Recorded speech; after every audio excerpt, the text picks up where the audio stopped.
What's good, everybody? FinerBub here. Thanks for checking out the video. Today, we're talking about glaciers and icebergs and a whole bunch of other dope ass.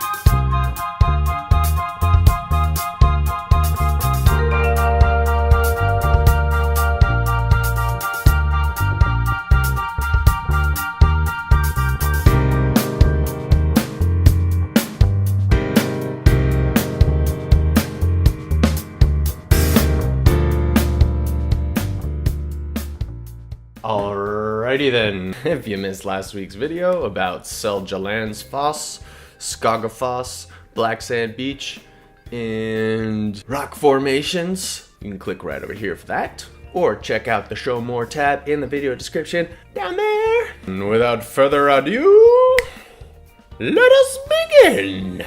So, we woke up that morning, we were super pumped because we had seen the Northern Lights the night before, even though didn't really get very good pictures of it. Here's the best I could really do. Didn't really know how to use my camera at the time. Yeah, automatic mode sometimes doesn't work. But yeah, we were pumped when we woke up. We were like, yeah, we got the Northern Lights. We're going on a glacier today. It's gonna be sick. Morning of September 8th, we woke up pretty early because we had booked this half-day glacier tour with these Glacier Guide company place that we looked up online. Link in the thingy-madoodle below. And we had to wake up pretty early. It was pretty dope because when we woke up, we like saw the glacier coming over the mountaintop. See the glacier coming over the mountaintop, we're all pumped because the whole reason we came to Iceland in the first place was because we had never been on glaciers before and we just wanted to go hiking and see a bunch of cool stuff. So we basically packed up our camp, didn't really eat any breakfast, just like did everything really quick in the morning, and we drove our car literally like 20 feet to the parking lot for the Glacier Guide company, and then we signed a bunch of waivers, and if we die, it's not your fault. We didn't die, we're still here, at least I am. They fitted us with crampons, which are, for those of you who don't know, these metal spikes that you attach to your shoes so that you can walk on ice without slipping. And we got these ice axe things. Thank you, sir. They're kind of like a little mini pick with like a sharp end on the bottom and then like a little... Anyway, got ice axes, got crampons, signed waivers, got on this bus. They drove us to the little like tendril outflow, whatever you call it, of the glacier. Anyway, yeah, so we went to an area that was easy to climb up on for people who don't know what they're doing like us. So we got off the bus, we walked up this path that went past this like meltwater lagoon that was kind of silty and brown, but the guy told us that it was actually good to drink because it's like some of the freshest, highest concentration mineral water in the world. We all like took a sip with our hands, and then Ellie and Ear gave each other facials with the mud. Yeah, he was a very knowledgeable guide. He gave us his little spiel about glaciers and how they're all melting because, yeah, global warming. He told us all about how the dynamics of the glaciers work and how pressure from all of the weight of the ice and snow actually creates meltwater underneath, and there are rivers and tunnels and stuff collapses and we have to be careful and follow him single file, you know, all that jazz. The Glacier Guide told us a story about how he went on this glacier hike with his buddy, and they're both experts, and they were like deep in the heart of the glacier, and his friend slipped and fell on top of his ice axe, and he actually like gored himself in the stomach, and they had to like duct tape him up and carry him out. Everybody was okay in the end, but yeah, the guy was like, you gotta carry your ice axe in the right way, like an old man with a cane, and then you put it in your backpack like this, and yeah, don't fall on it or you will hurt yourself. We didn't want to hurt ourselves, so we listened to him. He was a very nice guy. The guide actually showed us like the point that the glacier used to come up to. Obviously we could see where the glacier was now, and obviously in the winter it gets a little bit bigger, but then in the summer it melts a little more. Glaciers are made kind of like the ice caps on the top of a really tall mountain. Obviously in the case of a really tall mountain, it's the altitude that creates the cold temperatures, whereas, you know, in Iceland it's the location, the northern latitude, longitude, thingy location coordinates, GPS. Yeah, so Iceland is in the north. Anyway, if you're in a cold climate like the top of the Himalayas or Iceland or Greenland or Norway or Alaska or wherever, the way glaciers are made is that it snows a lot during the winter and then some of it melts in the summer, but not all of it, and then it snows again the next winter and then melts a little bit, but not all of it, and then like it keeps building up every single winter. Obviously now that climate change is killing us all, yeah, the glacier's receding, sort of the 2 steps back, 1 step forward type of a situation. Anyway, it's kind of a good measuring stick because typically these things grow over long periods of time until the climate starts warming up. Proof is in the pudding, as they say, even though there was no pudding on this glacier. I wish there was. Would have been tasty. And so basically we climbed over these janky little bridges and then we walked up what looked like a giant pile of gravel, but it was actually ice that was just covered in dirt and stuff. What's crazy about Iceland is like it's got all of this moss all over the country because like trees can't really grow there as well because they get destroyed by like volcanoes and like all of the cold wind coming off of the ocean and stuff. So there's just this like moss everywhere. And so on the glacier, growing on the actual ice, was moss. Who knew moss could grow on ice? So I took a bunch of pictures of that, naturally, and some pretty flowers that I found. Took a lot of pictures that day. That was actually the first time I ever took a RAW file photo. Before that I was all JPEG, and now I'm like, I shoot RAW.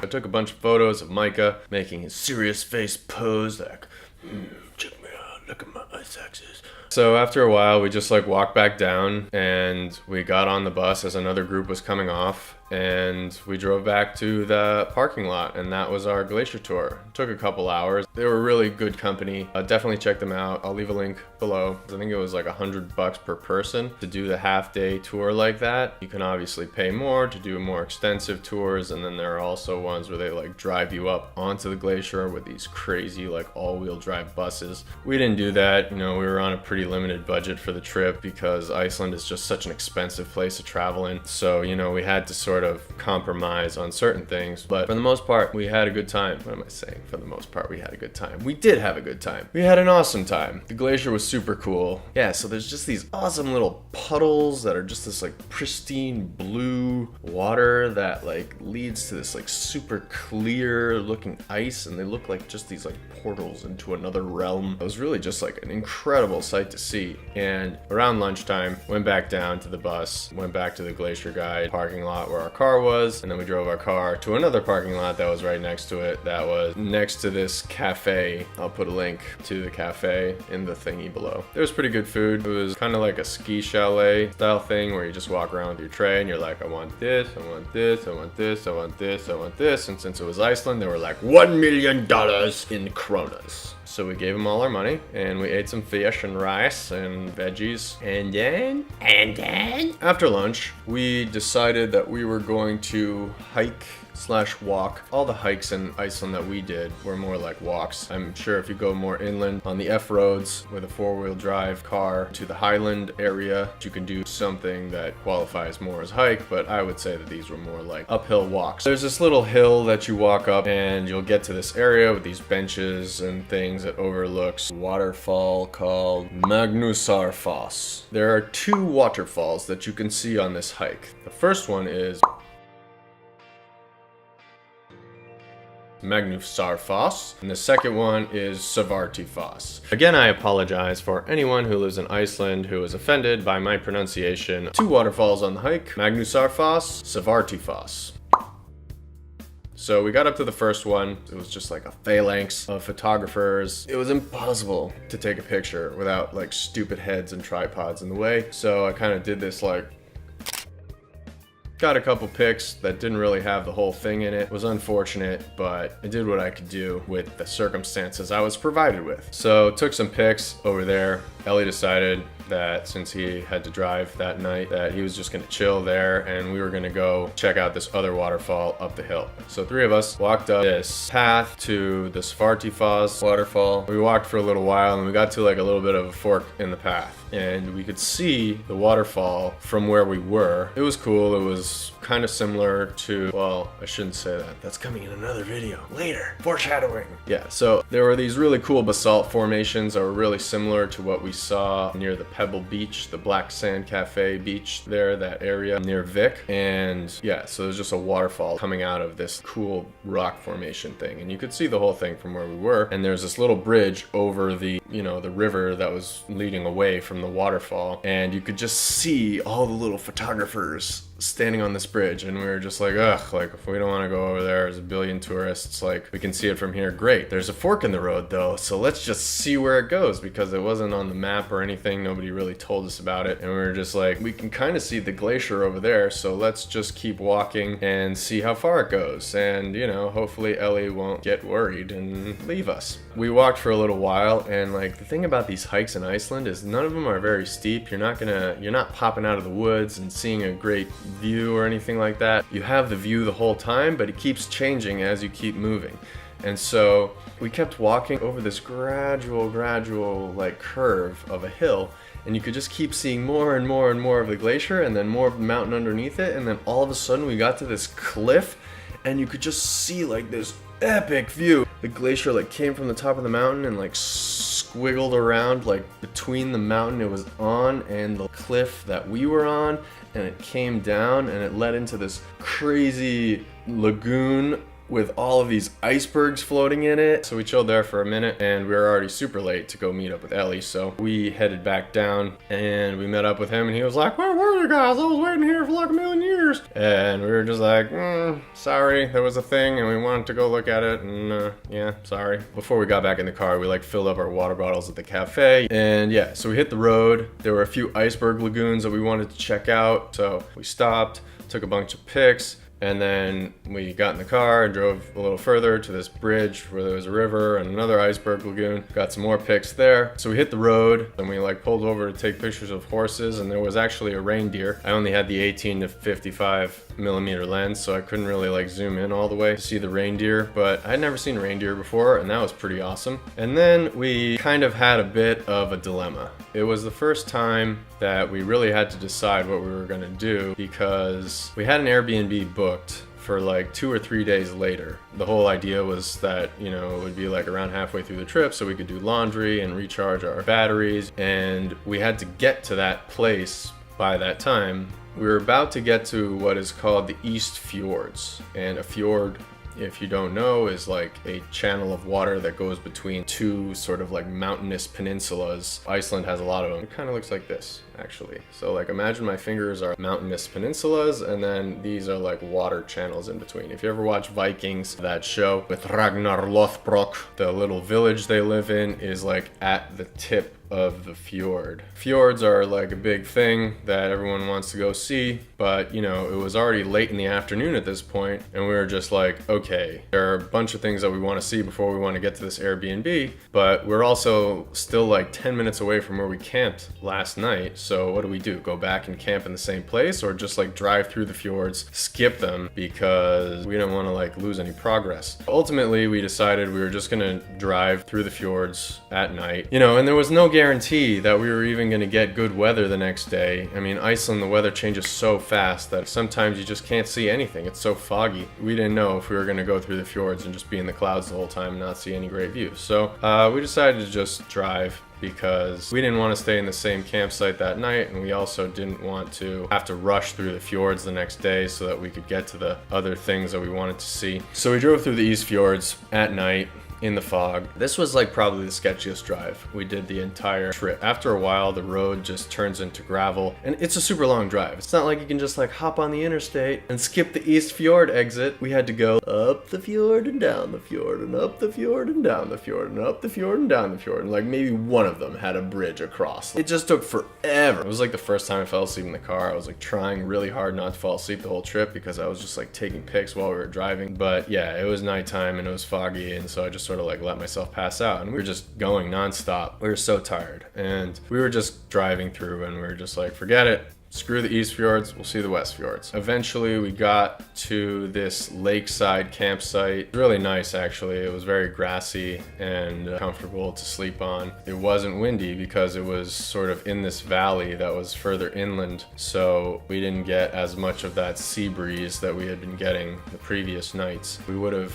been more well rested had we stayed at the other campsite, but we would have wasted basically the whole rest of that evening just sort of sitting around waiting for the next morning. So I think it was a good use of our time. If you just Google search East Fjords, Iceland, like you'll see it's incredibly beautiful, but the entire country is beautiful and you're literally pulling over every 5 seconds to take pictures of things anyway. So it was just like, whatever, you know, we'll see beautiful stuff tomorrow. Sorry, there wasn't much of an ending to that video. Didn't really know how to end it. It was kind of a weird point in the trip. If you're still with me, I really appreciate you guys watching the video. Thank you so much for sticking with this Iceland series. Got a few more videos to come. Obviously, we've reached the point in the video where we now talk about how you can utilize this information for your own benefits. Takeaway number 1. If you want to do a glacier tour, you should definitely go to the Vatnajokull National Park. It's the biggest glacier in Europe. That's where we went. We were kind of like sandwiched between the southern half of the glacier and the coastline in that like Hof something else region. Yeah, I'll zoom in on Google Maps here so you know where it is. Definitely check out those glacier guides. They have a lot of different tiers of glacier tours, and you can even do like a 10-day like hiking tour if you're like some kind of expert, where you can go like deep in the glacier with like ropes and helmets and things. Yeah, that would be pretty cool to do, but you know, obviously we were on a time crunch. So definitely check out the link below to the Glacier Guide website. They were really great. $100 for a half-day trip. Never been on a glacier? Definitely worth it. And bring a camera. Second, if you're in that area, be sure to go to that cafe, buffet, chalet place that we ate at. Food was good. There's a campsite right there, and there's also like a couple hikes up to those waterfalls, and you can get some awesome views of the runoff from the glacier, like leading all the way to the ocean. Really beautiful stuff. Definitely check out that area. Also, if you go do the Sparty Foz Magnusarfoss, I can't pronounce it. If you go do the waterfall hikes and you get up to the second waterfall, and you see that path that keeps going straight instead of turning left towards the waterfall, keep going, because you will see an epic view when you get to that cliff that we went to. Probably the most epic view we saw the entire trip. It's really not much of a hike. I know I keep saying hike, but it's really just like a walk. It'll probably take you like, I don't know, half an hour if you go non-stop from the beginning, from the bottom, maybe a little longer, but yeah, totally worth it. Just make sure to check that out. And last, I know we missed the East Fjords. Can't really elaborate on that because we didn't really go there. So if you've been there and you have some interesting stuff to share about your experience, please leave a comment below. I'm sure anyone watching this will find it super useful, and I definitely plan to go back to Iceland in the future, and I'd like to check out the places I missed. So if you have any tips about, you know, any of the things I talked about in this video or the East Fjords, really love to hear about your experience. Trying to build a little bit of a community here around like outdoor adventure travel stuff, so sharing information with each other can be really helpful. And as much as I like sharing my experiences in these videos, you know, trying to help other people benefit from the knowledge that I've gained from doing these trips and spending time outside, there's still tons of things that I don't know and that I'd like to learn. So if you could help me expand my knowledge, I would really appreciate it. And I'm sure anyone else who's watching this video would also find that useful, and they'd appreciate it as well. And we can, you know, start to build up this community a little bit and get a conversation going. Alrighty, that concludes this week's broadcast. Once again, thank you so much for watching this video. Make sure to subscribe for more content like this. Join the FinerBub Nation, FinerBub community, FinerBub channel. Subscribe, red button, bell, hit the bell, ring the bell, milk the cow. Do I want to install updates? Kinda, but I'm afraid. If you found this video useful, you enjoyed it, you're entertained, or you learned something, please be sure to share it with your friends on social media or anyone you know who is also interested in taking a trip to Iceland. Be sure to check me out on Instagram at FinerBub. Got a lot of photos from the trip and other content coming out. Share, subscribe, like, comment, bell. Also say hello in the comments below. Say hello in the comments below. For show. For sure. The fridge just went on. I don't know if you can hear that. If you're interested in seeing the full itinerary for our trip, in addition to a list of all the gear that we brought with for camping and hiking and dealing with all sorts of Icelandic weather conditions, be sure to check out the full article at finerbub.com/Iceland. I'll link that below as well. And yeah, if you're planning your next trip, don't let the small details stress you out. Remember, life's an adventure, so relax, breathe in the outdoors, and don't forget to appreciate the finer things in life. I'll see you out there.